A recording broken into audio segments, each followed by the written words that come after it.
kapatid, punta na tayo sa pick up location natin. Meron na tayong reload pabalik ng Manitoba. Dito tayo ngayon sa loob ng Saskatoon. Ayan, Holiday Inn Saskatoon. Grabe yung hirap ko kanina, 2.5 hours nag-untarp ako at saka nagtanggal ng mga straps. Labas masok ako sa truck kasi talagang naninigas yung mga daliri ng kamay ko, pati rin yung paa. Pero grabe yung sa kamay, mapo-frostbite na eh. Tapos lahat ng mga nag-i-slide lahat ng mga winch, yung pinagkakabitan ng mga straps, lahat frozen. Kumbaga yung yung rolyo ng strap nung sa winch solid na yelo. So ang hirap i-unstrap nung load ko. Grabe, talagang minamartilyo ko pa, tsaka inaano ko pa ng yung tawag na ron, crowbar, para lang matanggal ko dun sa winch. Ngayon lang uli ako nakaranas ng ganon, pero ito yung pinakamahirap kasi na-tsempo na-tsempo ng -26 umagang umaga. Buti walang hangin. Kung may hangin yon, wala na. Abuti na tayo doon ng hanggang tanghali.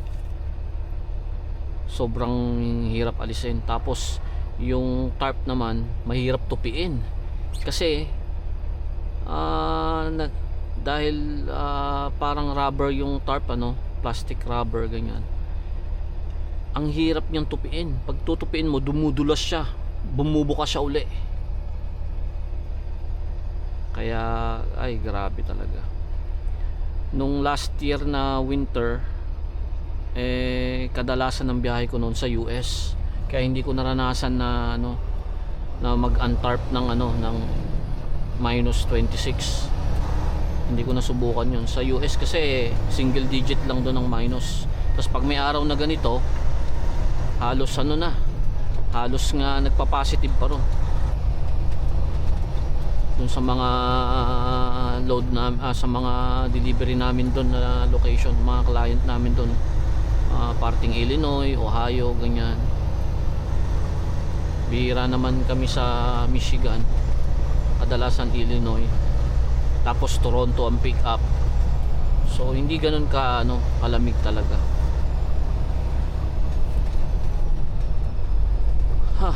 So yeah, yun ang naging kaganapan. Madulas yung kalsada, kaya ang tagal ko kanina. 2.5 hours natapos ko na mag-untarp. And then after nun, pumunta tayo sa Flying J, nag-diesel tayo, then kumain, naligo. Ngayon pipick up na tayo pabalik ng Manitoba. I think ako magdi-deliver kasi nakalagay dun sa order is take the exit on the right toward Ruth Street. Sa Rosser, Manitoba, hindi sa yard namin. So pipe to. Ito na naman, pipe na naman ang ating load.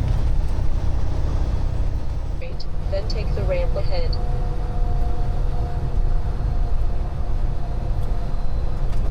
Over 800, parang pinagbabawal. Over 8,000.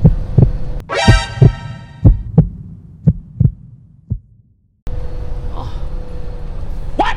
Kaya ako then take the first left. Kaya ako bawal dito. Puti na yan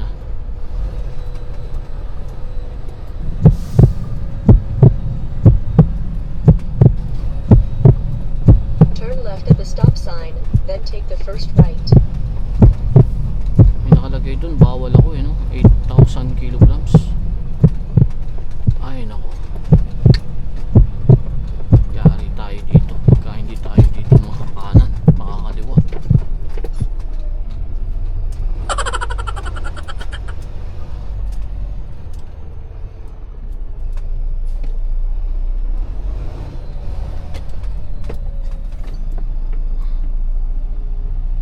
ako dito kasi pinadaan nito.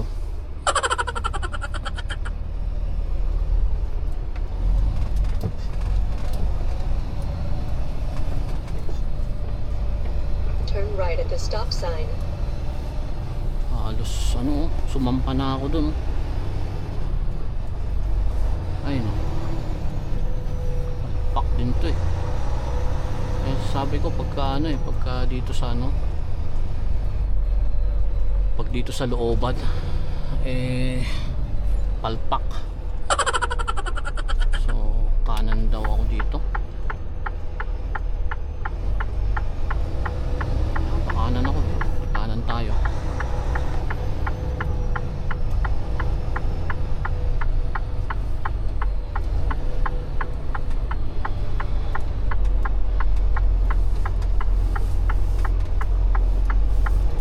In 1 kilometer, turn left on Millville Street.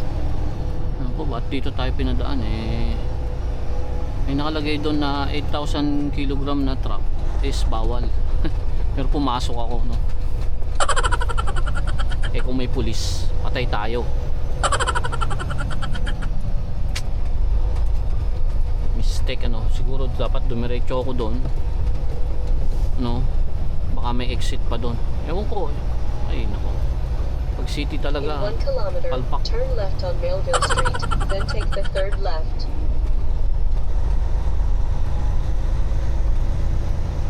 Ma-check-chempoan pa tayo ng malaking penalty no.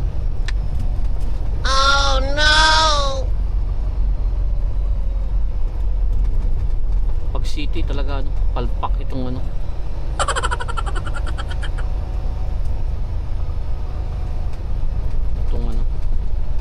GPS.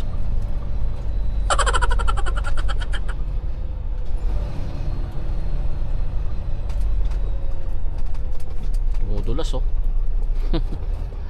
May slide tayo. Wala tayong laman eh. May slide tayo. Slide yung gulong. So kakaliwa tayo 500 meters kakaliwa.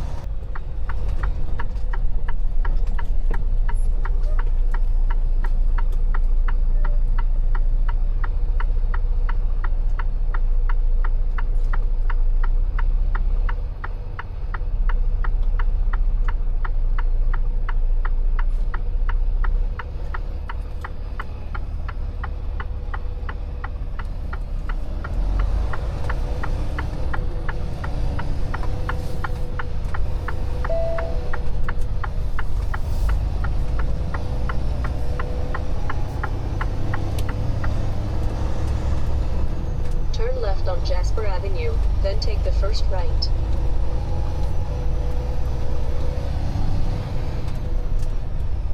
Ikot na tayo.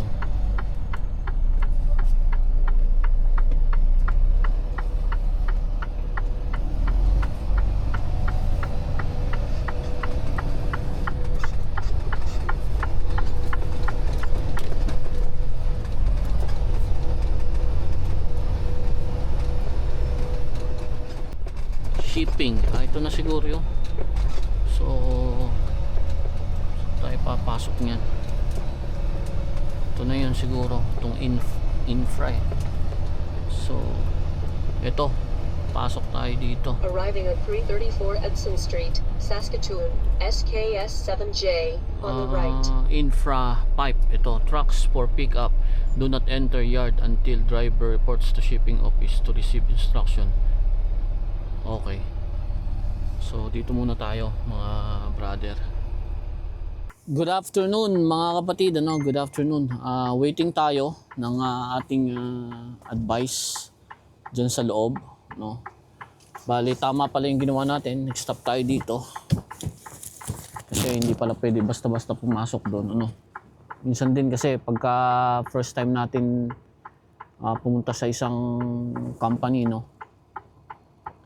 hindi natin alam ang SOP nila. So dito bawal nga pumasok. So maghihintay dito, hintayin natin ng text message, bago tayo pumasok. So wala pang message sa akin. Bali ang load natin dito is I think hindi used pipe to. Bagong pipe. So hindi ko alam kung malalaking pipe, no? Hindi kagaya nung mga niloload ko nung una na mga i-recycle na pipe, ano, yung ginagamit sa mga ano yung naghuhukay ng ano, kumukuha ng oil sa mga oil rig, gano'n, ano. Ito hindi. I think 8-inch yata yung diameter eh. Yun ang pagkakarinig ko dun sa sinabi nung nasa shipping office. So, yeah, maloloadan tayo ngayong araw, ano. Mag-aalauna na.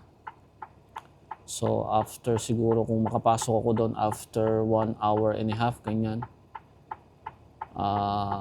Matatapos ako dito. So, let's say mga 2. So, mag-drive pa ako ng mga ano, siguro hanggang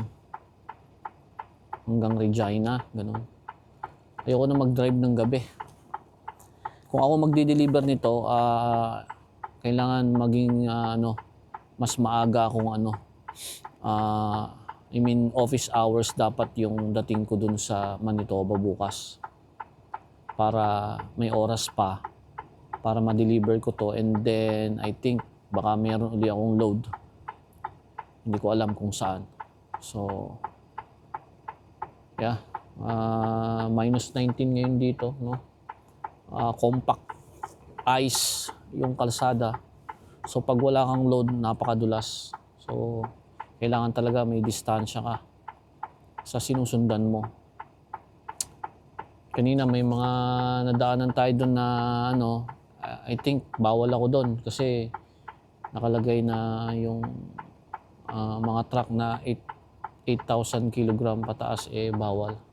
Pero pumasok ako, no. Mistake yun, mali yun. Dapat dumiretso na lang ako, then naghanap ako ng ibang route na dadaanan. So mali yun, mali. Mistake ko yun. So pag meron dong pulis, matitikitan tayo doon, ano.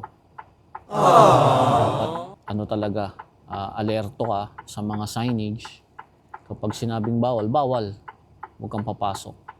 So nagkamali ako doon, maling desisyon. Pumasok ako, buti na lang at walang pulis, ano. Nice. Kung nagkataon na may pulis doon, magkakaroon tayo ng problema. So yun lang, maya-maya lang maloloadan na tayo, no? And let's see kung pwedeng i-video while niloloadan ako mamaya. So kita-kita tayo maya-maya lang, mga kapatid. To, mag-start na tayo. Itong load natin, pipes, yan, no? Ang taas.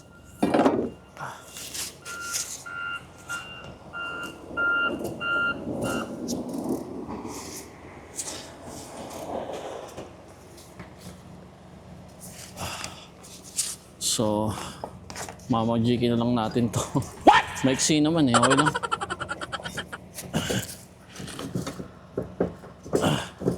So, tapos na rin tayo. Makakabiyahe na tayo. Pabalik ng Manitoba.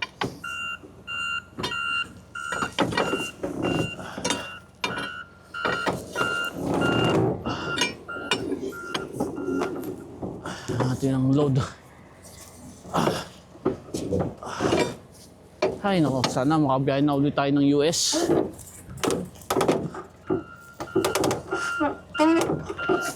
Mahirap dito sa Canada. Sobrang lamig. Talagang pahirapan pag dito ka nag-ano sa Canada. Naranasan ko ng lupit uli. Lupit ng lamig. Halos ma-frostbite yung kamay ko.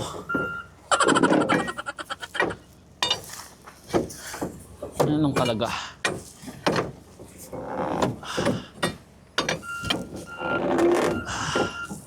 Kailangan lang talaga tiyaga.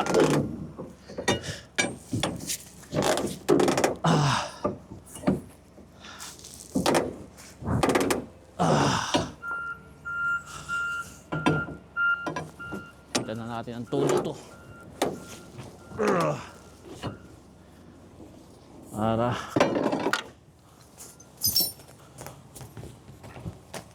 so ang pag-manual na pag-roll nito, tamad na akong kunin yung ano eh. Yung aking roller doon. Isa lang naman eh.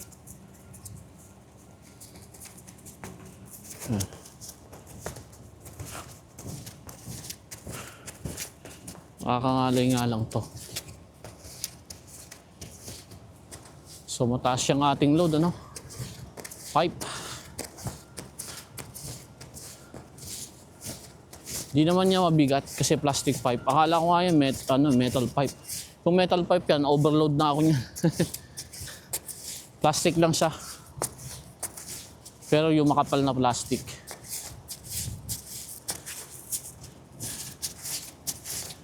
So okay lang yan.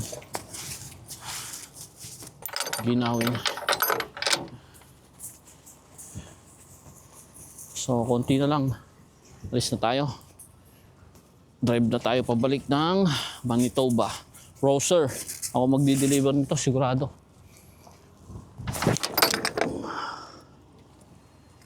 Ko, umabot kaya yun.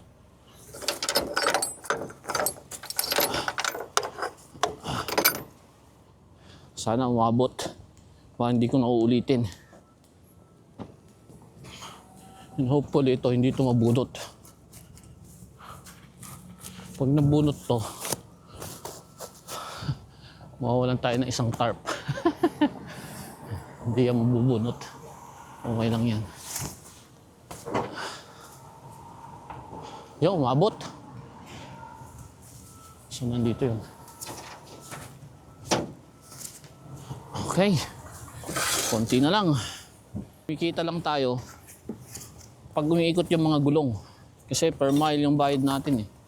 So, patagal ka ng patagal dito, patagal ng patagal yung wala kang bayad. Yun ang disadvantage. Ang maganda naman, pagka halimbawa malayuan yung biyahe mo, drive ka lang ng drive, di ba? So, patak ng patak yung metro. Pero ngayon, ito, simula kanina na naghihintay ako, nag-unload ako, walang bayad yun. Dito sa amin, walang bayad. Kanya-kanyang ano yan eh. Kanya-kanya. Kung paano bayaran ng company. Sa company namin, ganun. Yung first pick up, tsaka first drop off, walang bayad. Pero yung second, yun, meron na. Eh, karaniwan lang naman eh. Isang drop off, isang pick up. Diba? So, walang bayad yun. So, ngayon, ito, habang nandito ako, gumagana yung oras, walang bayad.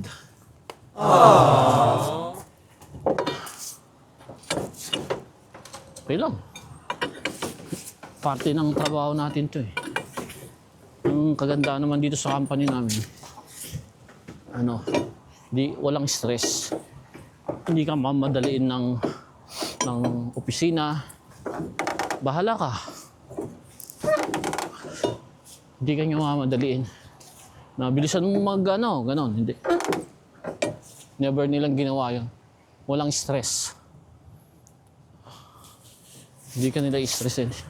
Yun ang nagustuhan ko rito. Lalo na sa akin, dahil yung learning curve ko,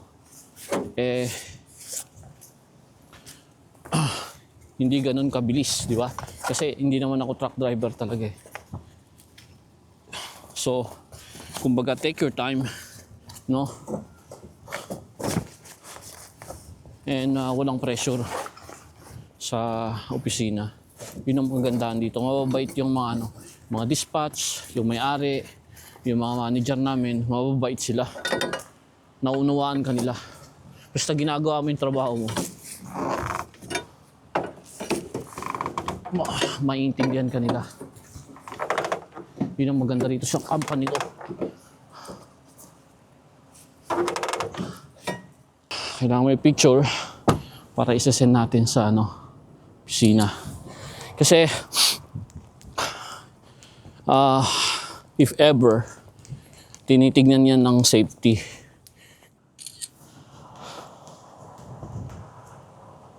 Okay lang yan. Basta mahigpit. 9 plus 13 yan. Yung strap natin. Dulas. Okay. So kunin na natin yung paperwork. And then, alis na tayo mga kapatid. Sibat na tayo. Hi ma'am. I'm ready to go. Hi sir. Oh dear. New Hope? Yeah. All right, so just print, sign, and date there. I got your pictures and everything already, so. Okay. Jean Garcia, signature. All right. So, oh, that's yours. Okay, so there's 2 copies here. All right. So, all good. Well, thank you. Have a good day. Thanks.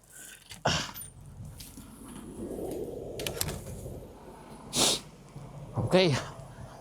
Alis na tayo mga kapatid. Ayan, no? Yan ang ating load. Plastic pipes. Mabigat din yan kahit papano, pero hindi ganun kabigat. Baka mga kalahati ng limit ko siguro. So, tara. Targa na tayo.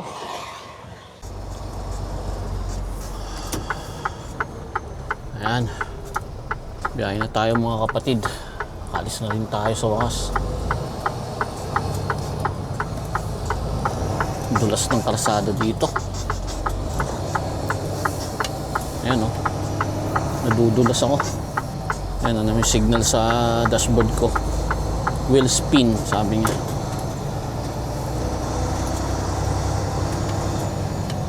Turn right at the stop sign, then Kainin na natin ito lahat.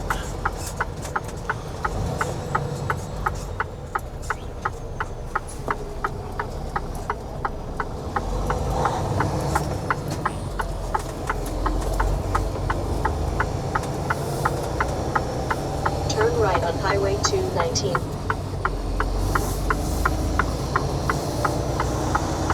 Yes.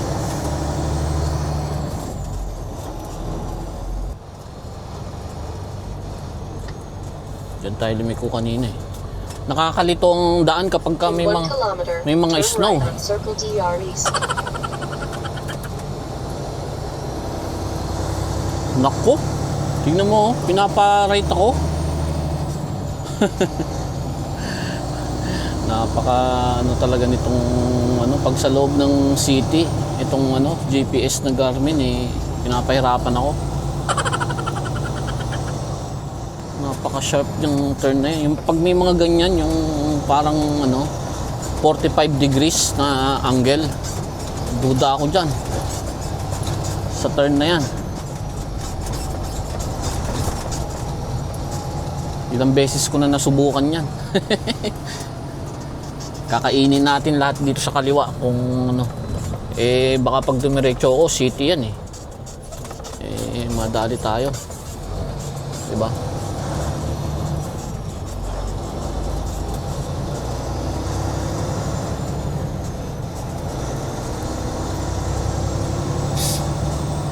Doon sa ilalim ng tulay ito, yung kinananan ko kanina.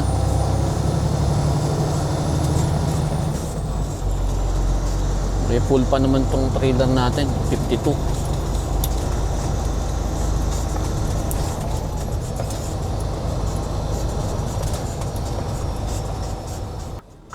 Ito na nga.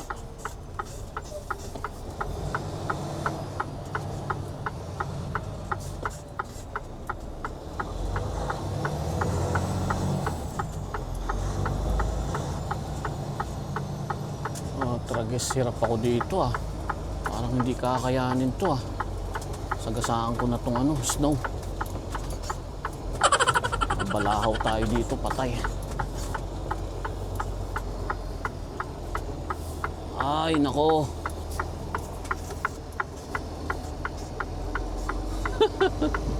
Walang niya itong ano na to. GPS na to. Ayos, nakaraos tayo mga kapatid. Ay nako. Ayun kung saan ako pinadadaan nito. Yun, Highway 11. Okay. Good, good, good. So, yun yung halos ano na natin, round trip, no? Very short lang yung ating ano ngayon, biyahe. Hindi kagaya ng mga lumipas na biyahe na sa ano, British Columbia, no? In 2 Ito, kilometers, take the exit on the almost right. 900 Highway kilometers south lang. toward Regina. Ingay mo. Halos 900 kilometers lang one way.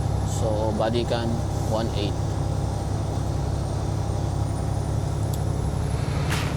So, yun lang muna mga kapatid. Mamaya ulit.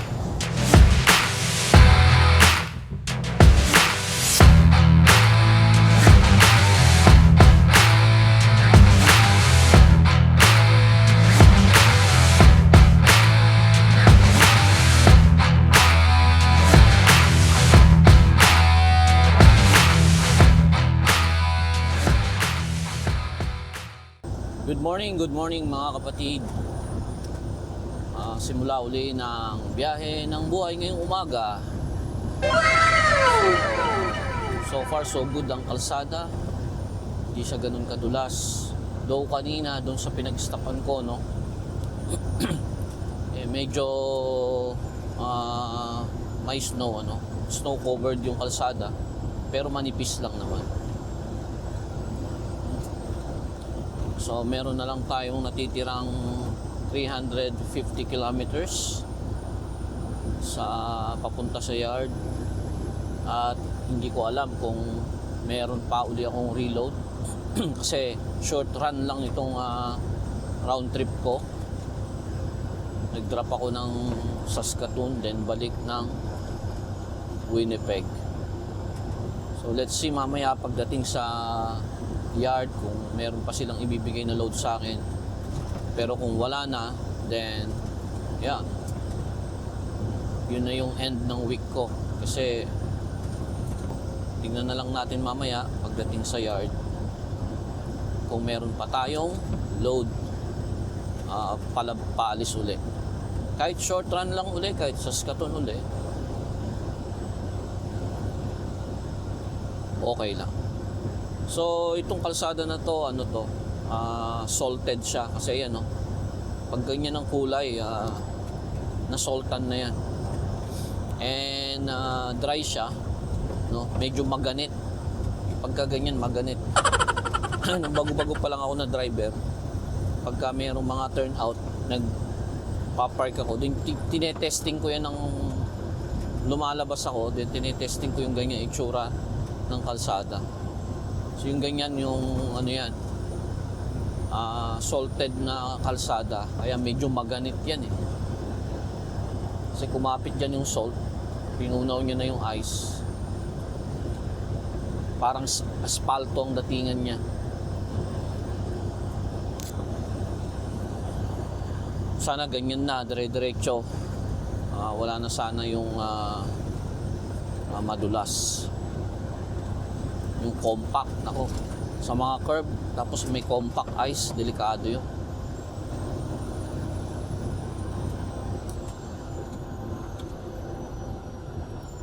So dito, yun ba speed dito? 80. May mga part kasi dito sa Trans-Canada, lalo na yung mga busy intersection, kagaya ng ganito, maraming tumatawid, binabago nila yung speed from 110 nagiging 80 lang.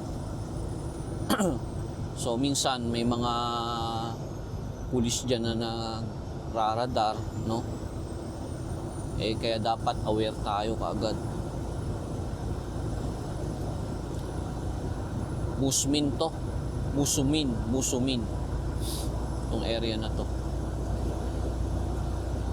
Yan ang pinapaka-iwas-iwasan natin, ano, yung moving violation. Kasi magiging batik sa lisensya natin yan. Pinaka-worst is moving violation. Ayaw natin yan.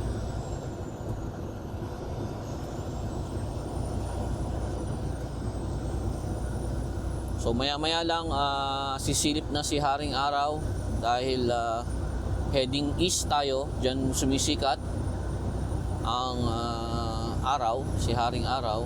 Then tututok sa mukha natin yan.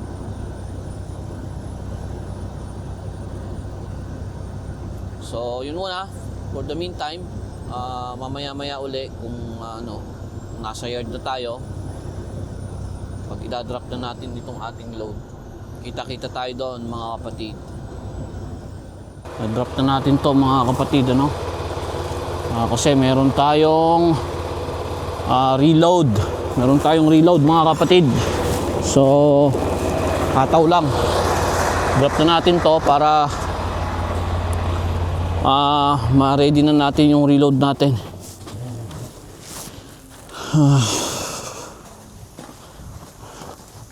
Drop natin tong saan ba yung niya? Dito yata sa harap.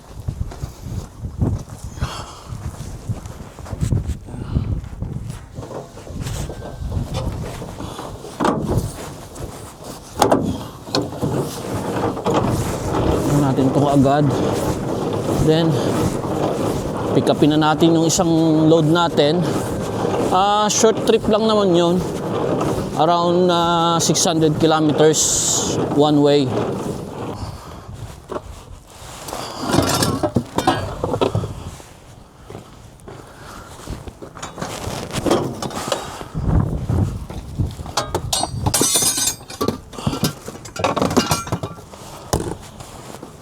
Okay.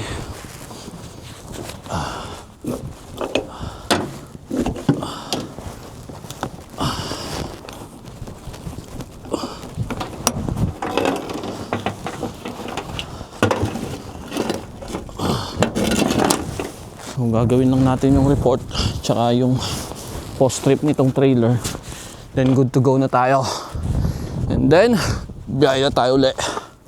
Kita-kita tayo mamaya.